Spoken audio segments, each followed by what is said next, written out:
Para mí el proyecto en Tandem ha sido un descubrimiento total. La verdad que he vivido muchas cosas que no me esperaba, he aprendido mucho de mi tándem y de mí misma y creo que es una oportunidad para que todo el mundo que pueda y quiera la aproveche y disfrute y aprenda mucho. Lo que más me gusta del proyecto en Tandem es que creo que tenemos mucha flexibilidad a la hora de decidir qué planes queremos hacer,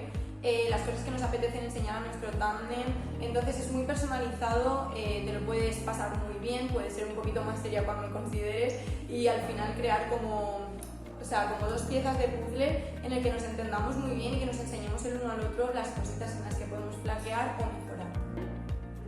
Pues mi relación con Carlos, con mi tándem, la verdad que considero que ha sido muy especial. Me lo he pasado muy bien con él, hemos tenido mucha confianza el uno en el otro y nos hemos llegado a contar cosas en las que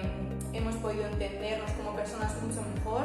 Creo que yo le he aportado muchas cosas a él en cuanto a organización, en cuanto a estudios, igual que él a mí en cuanto a que no todo el mundo es tan extrovertido y tan loco, que hay que tener paciencia, que hay que aprender, que primero va el uno y luego va el dos.